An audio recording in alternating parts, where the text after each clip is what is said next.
صفة من صفاته لزم تعطيل الصانع واستغناء الحوادث عن الموجد وهو محال، وإن تعلق فإما أن يستلزم ذلك قدم ما يتعلق وجوده به فيلزم قدم العالم وهو باطل أو لا، فليكن التكوين أيضا قديما مع حدوث المكون المتعلق. بسم الله الرحمن الرحيم.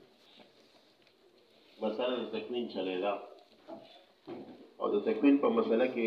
پرونی سبق کې تاسو ته دی او هم خبره کړو غور سره وکړه. هغه خبره دا و دا صفت تکوین صفت قدیمه ده د الله د ذات سره قائم او که یو سړی راپاسي او هغه دا وایي چې دا صفت حادث دی نو دوه خرابې به راشي یا خو به دا خرابې راشي چې تعطیل د ثانیې به راشي ولې دا حادث ته د محدث نه په خپله مستغني شي تعطیل د ثانیې به راشي یا به دا خرابی راشي چې دا عالم چې حادث ته دی به الله پاک سره قدیم ګڼي څنګه چې الله قدیم دی دا هم قدیم دی نو دا هم صحیح نه ده نو دا به نتیجه روځي چې الله تعالی ذات هم قدیم صفت د تکوین چې په درجه د مبدا کې دی هغه هم قدیم البته د هغې تعلقات حادث پېښ شوه که نو پرونی سبق چې تاسو ویلو نو د هغې په باره کې تفتداني صاحب وایي چې د هغې نه یو بل تعبیر دا دی نو وایي وهذا تحقیق ما یقال اذا برنه چې مونږ کوم تحقیق وکړو نو هغه په سمې خوري ما یقال لدې خبرې سره چې یو عالم دا ویلي دي یو متکلم دا ویلي دي چې ان وجود العالم ان لم يتعلق بذات الله تعالى وصفة من صفاته لازم تعطيل الصانع واستغناء الحوادث عن الموجود. يقول که دا وجود د عالم د الله پاک د ذات سره متعلق نشي حادث دی وګڼو او مستغني یې که ذات تبارک تعالی نه عالم نو که دا وجود د عالم د ذات د الله تعالی سره متعلق نه کو او نه دې دغه په صفاتو کې د یو صفت سره متعلق کو ولازم بشي تعطیل لسانه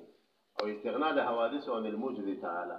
الله پاک ته د حوادث شي مستغني شي الله به بیکار شي او د الله پاک بیکار کېدل سری وو محال دا شي خو باطل وای تعلق او چې دا وجود د عالم متعلق شي د الله د ذات سره یا د په یو صفت کې د صفاتو سره نو بیا بخاری فإما أن يستلزم ذلك قدم ما يتعلق وجوده به یا خو به دا د الله پاک د ذات سره د عالم متعلق شو دا خبره بدیله مستلزمه چې کوم شی ورپسې متعلق شو یعنی عالم نو د الله د قدم په وجه د عالم قدیم شي پېښ وکړي نو فیلزم قدم العالم وهو باطل دام باطل او لا یا به د عالم د الله د ذات سره متعلق یا سره د دینه به دا حدیث وي فليكن التكوين ايضا قديما مع حدوث المكون المتعلق به نو شری خامخا د تکوین چې په درجه د مبدا کې قدیمو پېښ سره د حدوث د مکون نه چې د تکوین د صفت سره تعلق راغلی پېښ وکړي تاسو ګورئ نو فإما يستلزم ذلك قدم ما يتعلق وجوده به قدم ما يتعلق دمانه مراد عالم نه قدم ما کې دمانه مراد څه شي عالم نه او وجوده کې دا هو ضمیر دی ما تراجه دی او به د الله تعالی ذات تراجه یعنی قدم بشي هغه عالم چې متعلق کیږي به وجود د عالم به په الله پاک پسې خبره باندې پېښ په زمایرو باندې پېښ وکړه ما يتعلق وجوده کې د هو ضمیر ما تراجه دی او ما مراد عالم د به ضمیر د الله ذات تراجه خبره باندې پېښ دې د پرې خبره پوره شو اوس دلته د تکلیف په قدم باندې چې دا حادث نه دی صاحب د عمدة العقائد صاحب د عمده هغه یو دلیل ویل نو دی په ما یقال سره په هغه دلیل باندې رد کوي هغه دلیل باندې رد کوي نو سوی وما یقال ویچا چې دا توجیه کړی دا د تکوین د قدم ثابتولو لپاره چې من ان القول بتعلق وجود المكون بالتكوين قول بحدوثه وکله چې موږ دا وایو چې دا مکون او د عالم متعلق دی د تکوین سره نو دا خبره د دې دلیل چې دا مکون حادث دی پېښ وکړي ځکه بیا مخکې دغه مصنف صاحب العمده چې یزید قدیم ما لا يتعلق وجوده بالغیر ځکه قدیم هغه دی چې د هغې وجود متعلق نه وي د غیر پورې قدیم هغه دی چې د هغې وجود متعلق نه وي د غیر پورې والحادث ما يتعلق به او حادث هغه دی چې وجود د غیر پورې متعلق وي هغه جواب دا کړی دی نو ففيه نظر دغه په دې جواب کې اشکال ځکه چې دلته هغه د حدوث ذاتي او د حدوث زماني او د قدم ذاتي د قدم زماني ولا تفصیل درا نو که دلته دا نظریه ته قبلې بیا به د فلاسفو تقسیم وکړي چې هغه وایي حادث په دوه قسمه دی یو حادث ذاتي چې په خپل وجود کې غیر ته محتاج یو حادث زماني چې مسبوق بالعدم دی او قدم هم په دوه قسمه دی توجه غواړم تاسو ماته وګورئ یو قدیمي ذاتي دی چې په خپل وجود کې غیر ته نه محتاج یو قدیمي زماني چې لم يسبق العدم نغوي دا عالم حادث دی په حدوث ذاتی سره او عالم قدیم دی په قدیم زمانی سره پېښ وکړي نو دا ته جوړ شي دا مکون یعنی دا عالم د تکوین سره متعلق شو نفس تعلق د دې خبره دلیل نشي دا حادث دی دا خو د حدوث معنا نه خو د کوم حدوث معنا نه حدوث ذاتی کته د حدوث معنا ده او د حدوث کوم معنا ده حدوث ذاتی او حدوث ذاتی دې ته وایي چې په خپل وجود کې دا غیر ته محتاج خبره باندې پېښ وکړه دا خو د فلسفو هغه تقسیم قبول کړل چې دلته د قبول کو به په نور زینو کې قبله حالانکه د متکلمین هو چې قدیم یو دی ما لم يسبق الادم حادث یو دی ما سبقه الادم پېښ وکړه چې شاته هغه قدیمی زمانی وي یا نو په دې ځان قدیم مطلق دی خبره باندې پېښ وي په فيه نظر نو د صاحب العمده په دې کلام کې نظر عمده العقائد دا د ابو البرکات لسفي سیب کتاب پېښ وکړه تبتزاني سيب داغه په کتاب باندې رد کړی لأن هذا معنى القديم والحادث بالذات وذكر دا معنا خو دا هغه قدیم ده چې قدیم ذاتی دی او دا هغه حادث ده چې حادث ذاتی دی علامه تقول به الفلاسفه چې کوم تقسیم فلاسفه کوي چې دا فلسفو دا خبره ده اومه نه ده بلورو زینو کې من بیا خامخامني دلته د خود داغو دا تحقیق پرانا کې جواب کو د دې زینا لیکن بلورو زینو کې من بیا دا تحقیق باندې خبره باندې پېښ وکړه واما عند المتكلمين هرچه د حدوث او د کلام مبارک د متکلمین رائے ده ندی داوي فالحادث مال وجوده بدايه حادث ايا چې حادث بالزمان يما سبقه العدم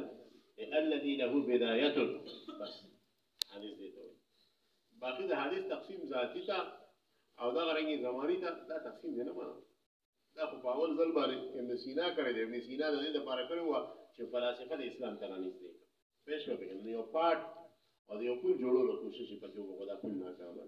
نو فالحادث د متکلمین په نسبت حادث ما هذه لوجودي بدايه چې مسبوق بالعدم يكون مسبوقا بالعدم والقديم والقديم متکلمین په نسبت بخلافه فخلاف د حادث ما لم يسبق العدم پېښ وکړي اوس مخکې د توي ومجرد تعلق وجوده بالغير او محض تعلق د عالم بغیر یعنی په الله پس راتل لا يستلزم الحدوث بهذا المعنى اغه مستلزم ده حدوث په دې معنا سره چې کوم معنا متکلمین کوي یعنی که د عالم تعلق د الله سره راغی نو دا په هغه معنا باندې حادث نشو چې په کوم معنا باندې ورته حادث متکلمین ثابتي چې مسبوق بالقدمی پېښ بلکې دې کوم د فلسفو مذهب لازم شو چې د عالم تعلق د الله سره راوستو نو دا د حدوث ذاتی هغه معنا شو چې حدوث ذاتی دي ته وایي چې هغه په خپل وجود کې غیر ته محتاج نو زموږ مطلب حاصل نشو مو خدا ثابتول غواړو چې دا عالم الله ته په وجود کې محتاج دی او مسبوق بالعدم دی د نشته الله پاک شته کړی او د نشته الله پاک شته کړی دا معنا به اره جوړیږي چې د حدوث یو معنا وکړو حادث بالزمان لکه په خبره باندې پېښ وکړي هلي ها لجوازي دا اوس وجه دې خبره بیانې چې صرف الله تعالی ته احتیاج دا د حدوث زمانی دلیل نه دی لجواز ان يكون محتاجا الى غير دا جائز ده چې عالم د محتاج په خپل وجود کې غیر ته لیکن صادرا عنه صادر دی غیر د غیر نه دائما په طریقې د دوام سره به دوامي چې څنګه الله دائم دی د عالم د دائم دی نو ټیک دا په خپل وجود کې د عالم الله ته محتاج دی خو وسره سره دی یعنی قدیم نه دی پېښ حادث په زمان كما ذهب اليه الفلاسفه فيما ادعوا خدمه من الممكنات لکه طرف ته فلسفو ذهب کړی دي هغه د دې ممکنات په باره کې وایي چې دا قدیم به زمان دی او حدوث به ذات ولا ثابت دی پېښ وکړه کله هیونه مثلا لکه هیونی په باره کې هغه وایي چې دا الله ته محتاج ده لیکن مسبوق بالعدم ده خبره باندې پېښ وکړه نام اذا او یو خبره چې د دې صاحب العمده جواب به اله صحیح کیږي چې موږ د عالم صدور د الله تعالی نه په طریقې د اختیار سره نو که چېرې د عالم صدور د الله تعالی په طریقې د اختیار سره وکړو نو واقع چې بیا به د عالم حادث بالزمان هم وي دا به دې شته شوی ځکه چې دا نو ځکه خو الله پاک د دې اراده وکړه ځکه چې د عالم نو ځکه خو الله پاک قصد وکړ نو په وخت د قصد د الله تعالی کې چې الله قاصد په وخت د اراده د الله تعالی کې د عالم نو نو د دې وجه دا به حادث او کوی چې نه د عالم د الله سره قائم دی په طریقې د دوام باندې نو بیا خبره نه سمي خبره باندې پېښ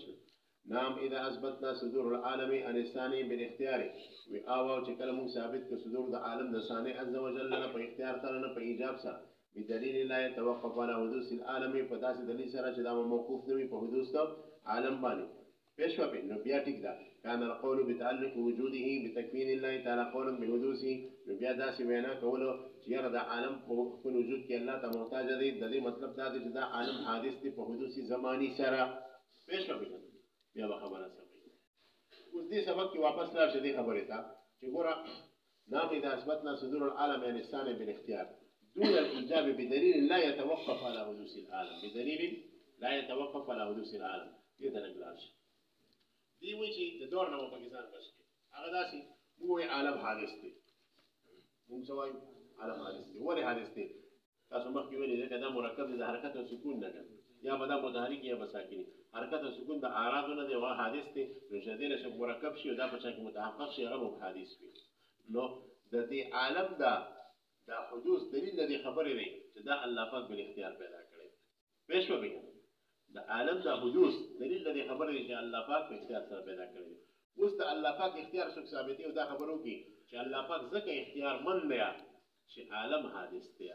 نو د عالم حدوث دی موقوف کړه الله په اختیار او د الله اختیار دی موقوف کړه عالم په حدوث دا څه شو دور شو نو ته به دا وې چې او عالم حادث دی ځکه دا د حرکت او سکون نو مرکب دی او حرکت او سکون حادث دی د درجه دا چې په چا کې متحقق شو هم حادث دی پېښ وپی نو عالم حادث دی او د دې وجه الله پاک اختیار مند دی او د الله اختیار به د عالم په حدوث ته موقوف کې ځکه د الله پاک اختیار د نورو دلایلو نه ثابت دی د ټول لغت دلیل دا دی چې الله پاک کو مختار نشي نو عاجز بشي کنه مجبور بشي کنه او بل طرف ته موږ په دلایل قطعیو سره د الله پاک لپاره صفت اراده ثابتو صفت قدرت ثابتو نو چونکه الله قادر دی نو ځکه اختیار مند ذات دی نو چونکه الله تعالی اراده ورده نو ځکه اختیار مند ذات دی نو دا هغه دلیل نه به الله پاک اختیار ثابتو د عالم نه نه ثابتو غوري ورنه بیا بدو پیدا څه ورته مو وايي عالم حادث دی لکه ولې حادث دغه حرکت سکون دی پکې او چا کې حرکت سکون به حادث او د عالم د حدوث د دلیل د دې خبرې دلیل دی پېښ وي د عالم حادث دی ځکه الله پاک اختیار مند او الله اختیار مند ځکه دا وجه ده چې عالم حادث دی دا خو دور دی د عالم حدوث په موقوف کو د الله په ذات باندې او د الله اختیار به د عالم په حدوث باندې نه موقوف کو بلکې موږ به دا وایو چې الله اختیار مند دی ځکه د قدرت مالک دی پېښ وي الله چې کوم دی اختیار مند ذات دی مختار دی مجبور نه دی ځکه چې الله پاک خاوند د اراده نو موږ به د الله تعالی اختیار ثابتو د نورو دلایلو نه او د عالم حدوث به دی وجه ثابتو چې دا صادر دی الله پاک په اختیار سره نو دا چې بنوي چې د عالم حادث دی دا دې خبرې دلیل دی چې الله اختیار مند دی او الله مختار دی ځکه چې عالم حادث دی ځکه دا خو به دور بیا راځي په مسله باندې پېښ وکړي چلو مخکې وایو ومن ها هنا يقال إن التنسيس على كل جزء من أجزاء العالم إشارة إلى المصنف دا هو چې عالم پر هر حادث نو دا وجه ده چې دا د ویلي چې الله پاک چې کوم دې تکوین کړی دی د عالم هم او د عالم د هر جزء هم د دې مخکې مدار کې دا خبره تیر شي لیکن جزء من اجزاء دا دې طرف ته اشاره ده چې په عالم کې یو شی قدیم نه دی ویلي کې په فلسفه باندې رد دي چې هغه په عالم کې هیولې تقدیم وایي بهشکره دا غیر نه یې خلا نو سوي ومنها هنا يقال د دې نه دا خبره کیږي چې د تنسیسه دا تصریح کړل د مصنف په دې خبره چې علا کل جزء من اجزاء العالم چې هر جزء د اجزاء د عالم نه حادث دی به اشاره اصل کې دې تنسیس کی اشاره ده اشاره د ان تنسیس د پر خبره ده وې دې تنسیس کې دې تشریح کی اشاره ده تشریح کی اشاره ده الی رد علی منظامه چې په خلکو باندې د څوک د ګمان کې چې خدمت مبادل اجزاء چې د عالم بعض اجزاء قدیم دي کله هيقول لك هيولا شوا والا او کچردا سینې فهم انما يقولون بقدمها نو کچردا تشریح داله پېښه او د قدم ذاتی او د قدم زمانی خبره کې نو والا فهم انما يقولون بقدمها بمعنى عدم المسبوقيه بالعدم نو بیا خدای عالم قدیم دی په دې معنی باندې چې دا مسبوق بالعدم نه دی لا بمعنى عدم تكون بالغير باقي حدوث ذاتی عالم ناغم مني او حدوث ذاتی څه ته وایي چې په خپل وجود کې غیر ته محتاج دا خبره سم نشوه چلو والحاصل أننا لا نسلم أنه لا يتصور التكوين بدون وجود المكون وأن وزانه معه وزان الضرب مع المضروب فإن الضرب لا خبر كلمة إذا تكوين ومثل الضرب لهذا الضرب تحقق مضروب ده بغير نكي مصدر معناه ده أمر انتزاعي لي نجي مضروب بدون ضرب براشي التكوين ده مكون بغير نكي مرتدا خبر ده غلط تكوين تشبيه الضرب سره په دې باب کې صحیح ده تکوین مبدا ده پېښه به او د دې او تعلق دی تخته مکون سره راځي او ضرب چې هغه مبدا نه ده ضرب د تعلق نه عبارت پېښه به نو والحاصل حاصل ما تريدو د طرف نه ده ان لا نسلم شمود أنا تسلموا أنه لا يتصور تكوين بدون وجود المكونين وجود تكوين بغير مكون نراجي بل كذا تسلموا وجود تكوين بغير مكون نراجي شيء أو شتاء فيش ببي أو دام نتسلموا أن ميزانهما هو ميزان الضرب بان مضروبة شد ده مثال ناس إذا كم تعلق ضرب مضروب سر ده خبر من التسليم هذا تعلق ضرب مضروب بشان نذيا فإن الضرب صفة إضافية لكذا ضرب صفة إضافية لا يتصور بدون المضافين ده المضافين ولا بغير موجودين كي ضارب ومضروب دين وضربة ني ضارب ومضروب اشتلوا على بسو ضربية يعني الضارب والمضروب والتكوين وهرج التكوين ده لذي قياس كول بضرب من قياس غلام فاروق ده لا قياس غلط ولي ويا فإن الضرب صفة إضافية الضرب صفة إضافية لا والتكوين صفة حقيقية التكوين صفة حقيقية هي مبدأ الإضافة التكوين ده نفس إضافتنا عبارة ندي ولي التكوين ده نفس فعلنا عبارة ندي ده نفس تعلقنا عبارة ندي بل كده مبدأ الإضافة مبدأ التعلق ده مبدأ الفعل خبر ما نبيش نوية والتكوين صفة حقيقية هي مبدأ الإضافة التي هذه إضافة هي إخراج المعدوم من العدم إلى الوجود شيء ده إضافة تمن تعبير ذاك ولي شيء إخراج المعدوم من العدم إلى الوجود تولي شيء لا ما بصل كيلو تولي شدال تشريد تكوين سكر وإخراج المعدوم من العدم إلى الوجود ما إذا عبارة تسامون